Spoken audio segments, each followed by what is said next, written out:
She's Trixie, and I'm Sarah, and this is our yarn world, a place where we come to share a love of arts and crafts, specifically normally yarn arts and crafts, and the joys it gives us and what we hope it gives you.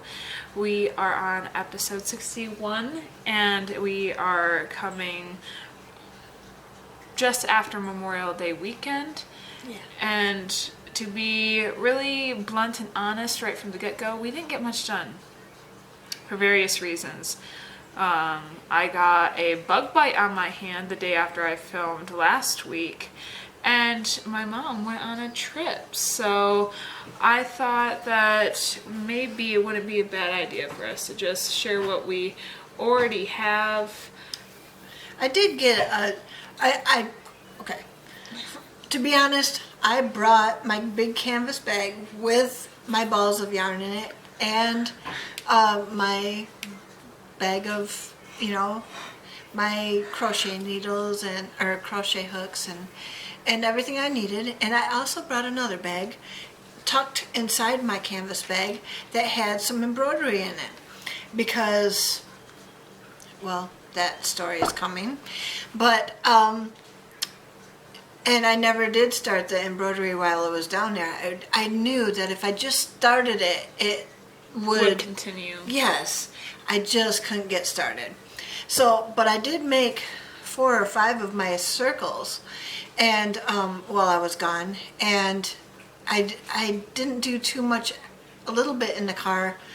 I normally can do it in the car, but I had to help my husband navigate because we were leaving our state going into a couple other states, and my GPS on my phone had to be activated and used, and so needless to say, I was doing more of a help to him than I was crafting in the car.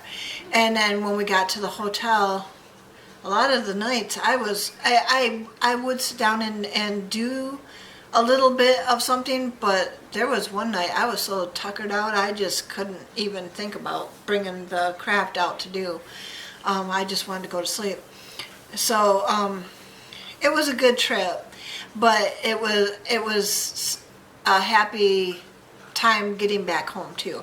I told my husband that I love going on trips, but I also so love coming home. Just having something familiar, having your own bed, not moving in the car anymore. I was just telling Sarah that, my husband's the type who will go get something to eat off the highway and not sit in the driveway or even go into the restaurant. He wants to go through drive-through and then eat on the road. And then be on his way. Well, that makes it so that I'm the one who's getting his burger or whatever he wants ready for him to eat while he's driving, getting his straw in his cup, getting all that stuff ready for him. It makes it, he knows that I'm a slow eater, so I guess he knows that it would be another hour before we'd be on the road again. I can eat in the car and we can still be getting down the road, But it's a lot easier when you're sitting still to eat. And I was just telling Sarah that it was so nice just having lunch right before we started filming and at the dining table, just sitting chill. sitting still, not moving, if that makes any sense at all. But the piece that I'm trying to do is complimentary. A piece that I would like her father-in-law to have along with the quilt that I made. Now tomorrow I am going to learn how to use the long arm from my friend. I'm bringing everything with me. She's going to help me set it all up, get it all into the long arm machine, and help me learn to use it. My husband thinks it's only going to take 1 day. But it's a king size quilt. Let's think about this a minute. It's going to take a while just to get it into the machine itself, the 3 layers. So it's not going to be a 1 day process. But as I was buying material for the quilt, I came across a piece that is peacocks. It's a panel. Yeah, a panel. And basically all the colors that I put into the quilt came from the inspiration from this piece. And so I thought maybe I could do some embroidery on it, and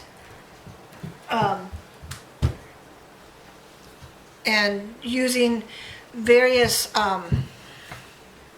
variegated colors that would complement what was already in there. And my friend Jane and I went to Hobby Lobby and we found this. These two colors that were really peacock colors. I mean, that was what I thought. She actually bought them too, but I'm not sure, if she thought peacock colors or not, but I did. And then I bought some more variegated online that will go very nicely in there with the flowers and the other areas of the panel. So I just wanted to show you the kind of things that I'm trying to accomplish here. I'm not sure if that's showing up. No, it is. Okay. I'm embroidering flowers in here, and added a sequence in their Yeah. centers to have reflected yeah. gems, yeah. And then there's a separate section down here that I'm working on. Not quite done with all the flowers or anything, but It's a kind of like an outlining effect that Yeah. makes them pop out. so it's Gives just more definition to the piece. Yeah, so that's what I'm working on right now. And we found out that her father-in-law will not be coming at the end of June, so that gives me more time. Yeah, he got sick, so his time off ended up not being so convenient. Right, so we're hoping that he waits until the end of August when Olivia's birthday is. He always comes for that. He said he is. That's a definite. And so that's when he ordered the quilt last year, and I can have it completely done and ready for him along with this panel that I'm going to be framing, putting behind glass so it doesn't mess with the stitches or anything like that. He can hang it in his room with the quilt on the bed and have the inspiration for all the colors that I put into his quilt. Yes. So, There'll be a story there. yes. As you can tell, Caniel did not take a nap yet. He's been And, feeding me chocolate while she was talking. and so we're trying to work with it. It's okay. I think it should be fine. Yeah. He's on his own little adventure right now and on his fifth bag of Little teeny bags of M&Ms, just a little chocolate. bit. Yeah. But Sissy's in school and he's all by himself with just us, and he doesn't get that very often, so he's kind of hamming it up. Caniel, no jumping, honey.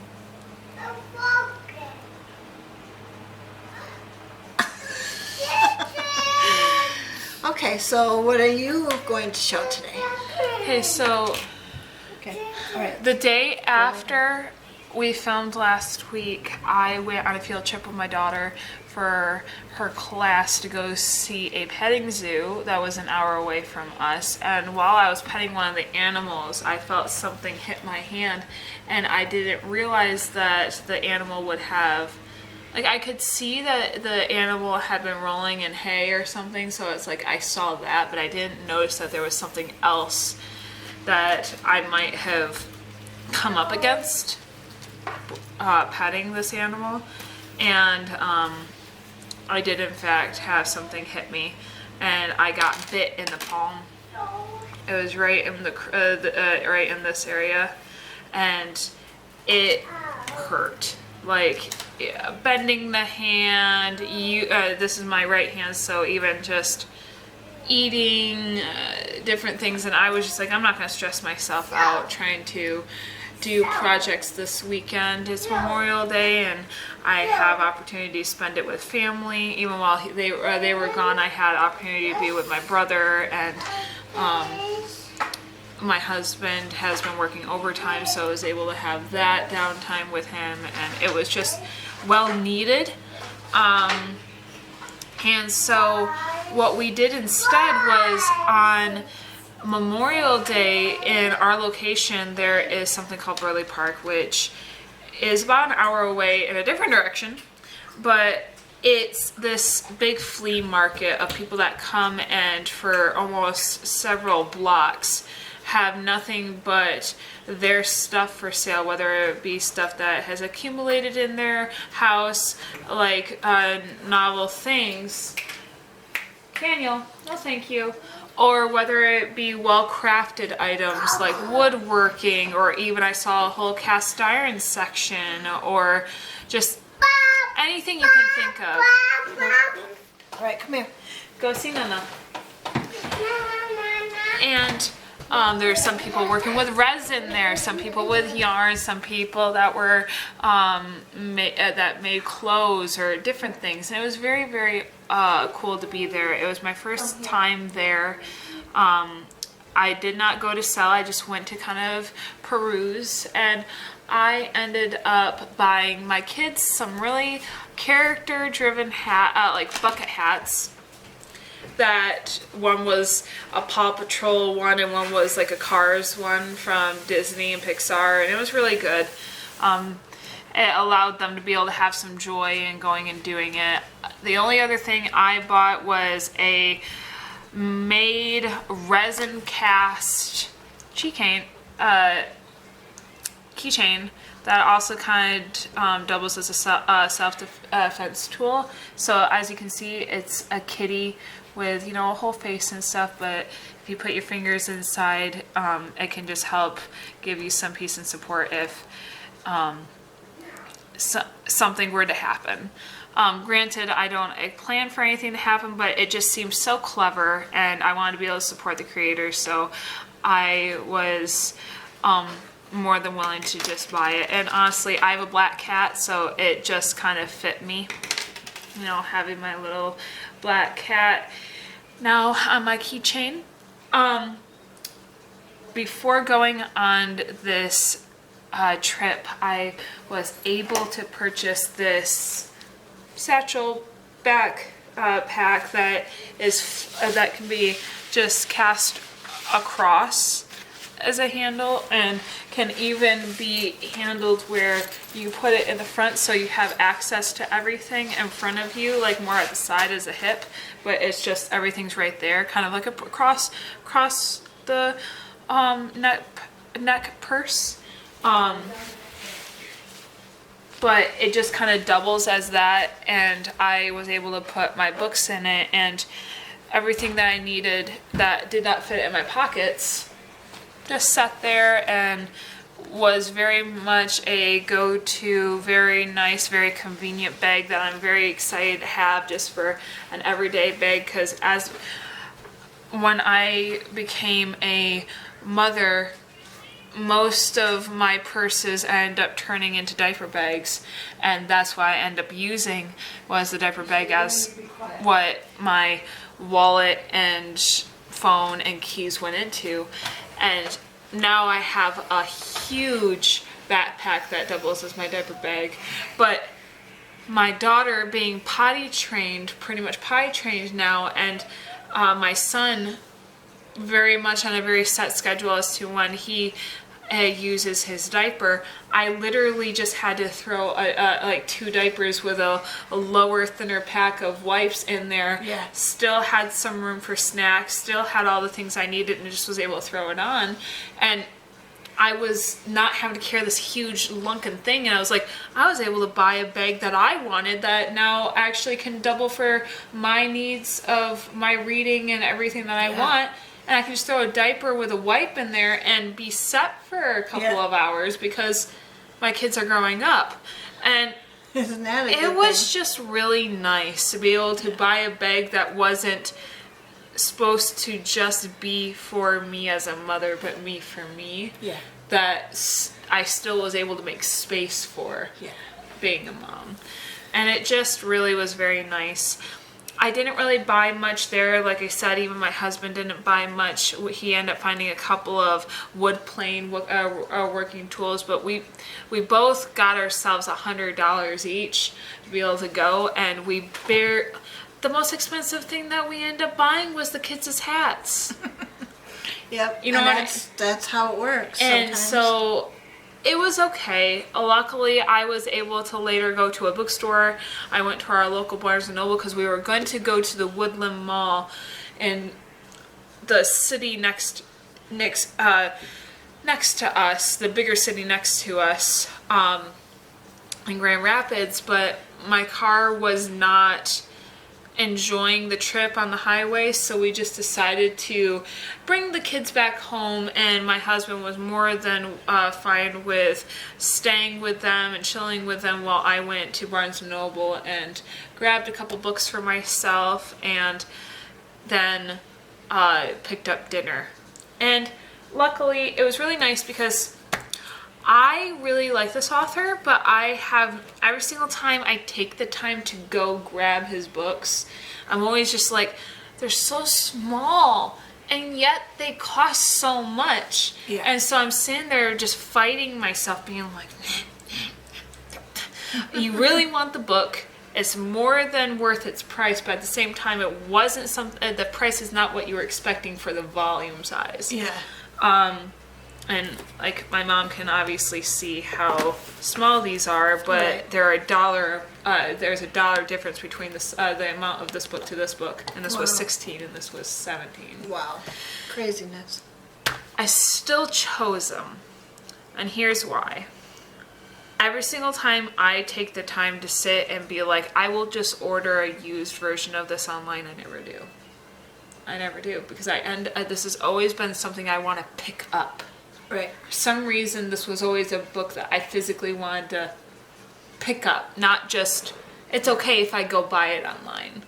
It's that difference between physically wanting to just be able to engage with it right away and being willing to wait the day or two that it could take for Amazon to bring it, or even the week that it could take for Thrift Books to bring it to me. Right.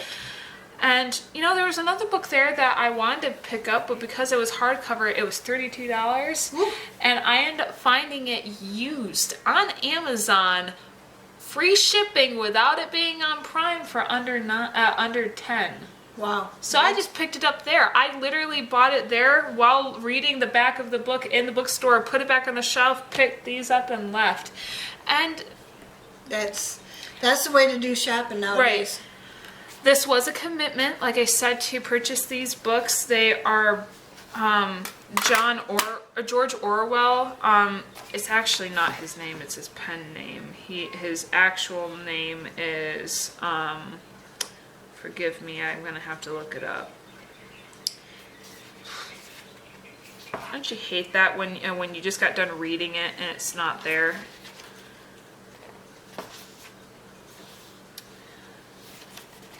You know what? It's going to be right here. His actual name is Eric Arthur Blair, but his George Orwell is what he went by as his pen name. He's the one that wrote 1984 and Animal Farms, and amongst other very, very well written both nonfiction and fiction books. I've read Animal Farms before, and it was one of my favorite reads of the year when I read it a couple years ago. It's a satire, and it is very much a allegory or parable, so to speak, of just the corruption that we see happening all the time and where it will lead if it goes unchecked. Right. It's the best way of putting it. And then 1984 is a very similar, where you start off already in the situation, it gotten as bad as it is, at a place where people are not even able to double check because all the prior information of a prior life is gone. They are living in this being the normal, and what do you do? Right. I want to look something up real quick. What? Okay, this was written in 1949. It was written in 1948, actually. It So- was published in 1949. It's part of the reason why So it's almost right. 40 years prior to this. Yeah, so it's part of the reason why he wrote. I think the reason why he had it written as 1984 is because he was writing it in 1948. Yeah. And he flipped the last Yeah. two, is what I'm under my understanding. I have come to terms with. I very much enjoy reading like literature like this in the audiobook and visual because it immerses me more. Right. I am an I'm an audio learner. Yes. While also being very much capable of learning visually, but it immerses me more if I have both the written material and hearing it at the same time. Now, I'm just the opposite. I'm a visual learner, but I also learn by hearing as well. But it's more secondary to you. Yes. Yes. Yeah, whereas for me it's the opposite. Yeah. So when there's something I very much enjoy, I like to have the experience fresh.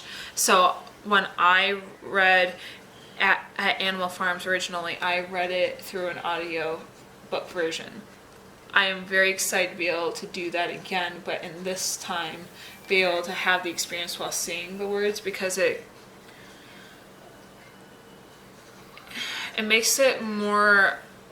I can't escape from the story that way. There's nothing that can possibly distract me because I'm doing these two things at the same time. My full range of focus is completely consumed.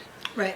And Right. it allows me to stay invested. And I'm very excited about making this purchase. And I was lucky enough to be able to make the purchase because I had the $100 that I had not spent. So over the weekend I have an audiobook. I'm not starting these until I'm ready, but because I have other works I'm already reading. Obviously I showed the Toxic Positivity last week, and I have an audiobook I currently am reading. I will be right back. I tend to have different formats of reading stories all happening at the same time for me, so that I am able to enjoy it completely. I have books that I am just reading physically at any given time, and I have books that I am taking in audioly at any given time. That way, no matter what I'm doing, I have the option of being able to have that downtime or have that ability to still take in information if I'm multitasking. And like I said, the decision to be able to do both of those things at one time, like I'm going to be doing with George Orwell's books, it gets me excited to be like, I'm going to be making designated time to do this at the same time and allow myself to be immersed in the stories. So, because I am been reading a book about inherited family trauma that is a full case study on epigenetics and different things on that neuroscience scale, and it's been very, very interesting, and I very much have been enjoying it. On top of reading this, which is a lot. This book on toxic positivity is a lot more in depth than I thought it was going to be. It has a whole case history study as to when it started, and I didn't expect that from this. So I'm very excited. Right. And but as for any sort of creative work that I am currently considering starting on, I have like several works in the active running, like finishing that blanket, and You got whips. yeah, I got works in progress Yes. that I have options of what I'm going to now continue on. So this week, now that my hand's feeling better, I will be deciding on what whip I'm going to be fully designating my time in over the weekend, Yeah. and I can't wait to do that. Yeah. Yeah. So that is something in of itself that I am doing. And today was my day to choose what we were going to be. And since we were so busy this weekend, we never got to pick a scripture, so she's doing something different today. Yeah, so today ended up being my day to We don't necessarily do it back and forth, but there are just certain days where we can tell which one's going to have more room to share something, have something to share. And I found this quote that I thought might fit the narrative of what kind of works with us, which is, the desire to create is one of the deepest yearnings of the human soul. This is by Dieter F. Uchtdorf. Uchtdorf? Uchtdorf. Sounds German. Yeah.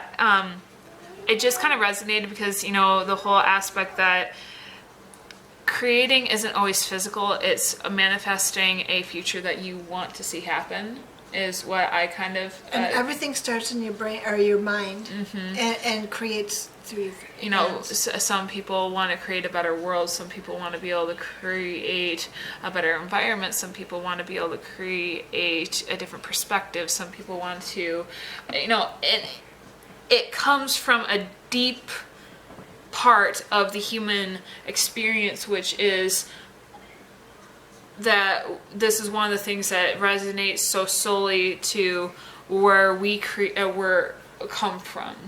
You know, we were created, and especially with the Christian belief, being created by a master creator, we are then imparted with that, wanting to create ourselves, which is very beautiful that he gave us this world to be able to do said Well, that. and to see what he's made and go out the inspiration from that.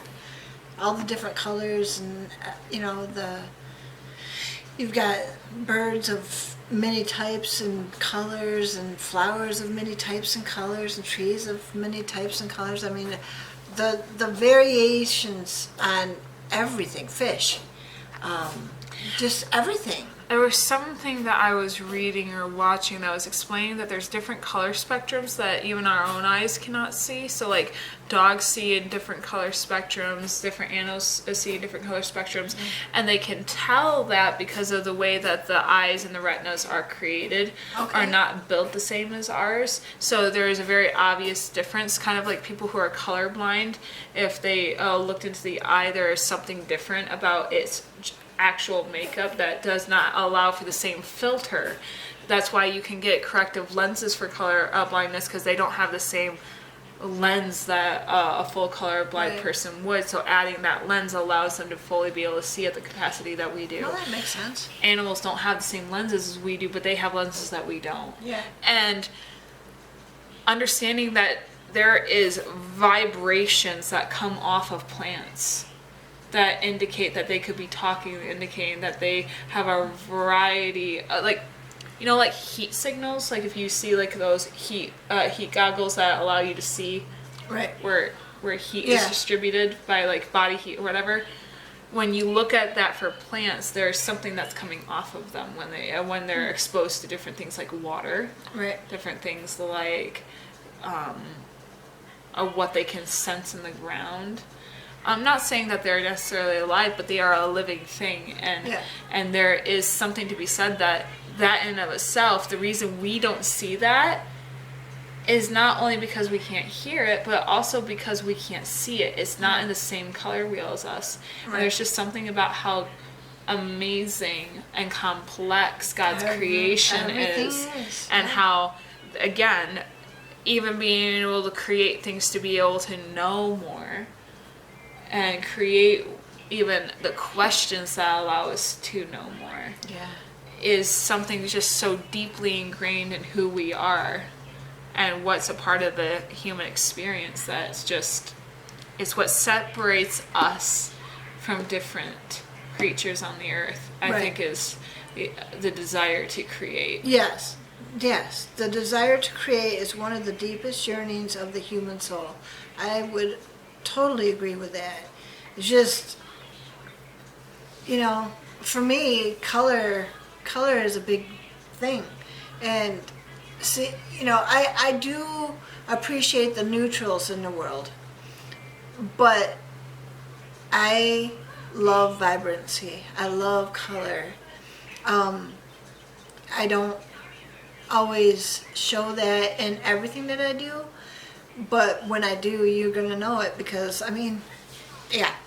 Well, when I Even the variations in the yarn or the threads is the yarns or the threads or anything that I use.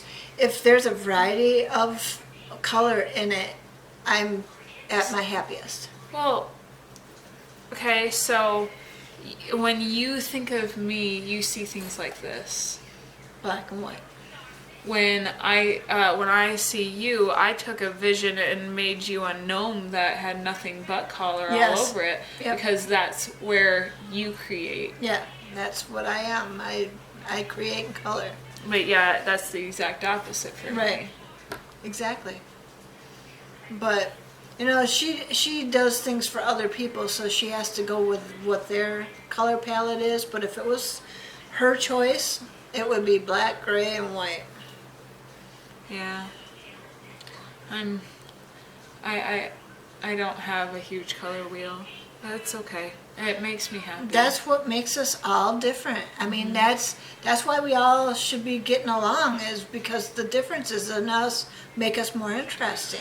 Yeah, and there's something to be said. Like there are different animals that have been known to have different deficits than other animals. Like they have found elephants that do know how to draw And paint. and paint. Yeah. You have other animals like monkeys as well that have different ways to are able to cross that line as well, where it's not just the normal behavior. They do do sign language and everything. Yeah, so. they have a capacity Yeah.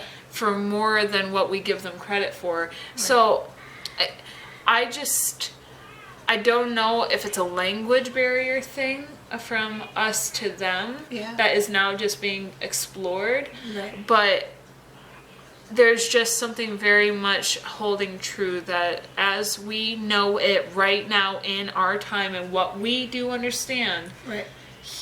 what separates us from most other creations is our need to create. Yes. Just like our Creator created us. Yeah.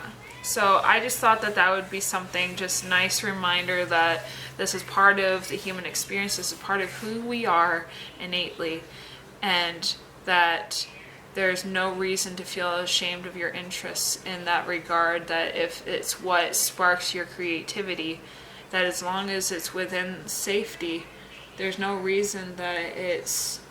And if it's ever changing like mine is, or, you know, I just get settled in something and all of a sudden I see somebody else doing something and it piques my interest and all of a sudden I'm off on another bunny trail. Mm-hmm.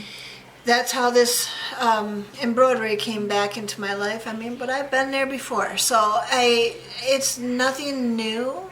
It's just something new to me at the moment again. So if you're always changing your mind like that, then that's a creative process as well. Mm-hmm. I was scrolling down because there's also this one, you can't use up creativity, the more you use it, the more you have. Yeah. That's by Maya Angelou. So. Yeah. It's the same thing, you Yeah. know? You can't use it up because God's always got an infinite supply of creativity for us. There was actually another one in here. I think it was by Van Gogh. It was the one that I was telling you before, where it was like, I'd rather die from my passion than from boredom. Yeah. And it was the whole aspect that we always talk about, we could die from this boredom. Well, it's because it's counteracting what we are designed to do. Which is to create. Yeah. So we will have these sayings listed in our description if you would like to have them as a reference, and the authors and the quote or whoever they're quoted by. We'll do all three of them. We'll have all that there. We know that our video was a little smaller today, but we should have a much more fruitful week this week. It just was kind of off, and we were kind of just enjoying our weekend and kind of incapable of doing much else. So we hope you enjoyed our video today and that it was good for you and Yes. as fun for It was you. definitely good for us. Yes. We love you guys, and as always, we hope that you stitch your way To mental health.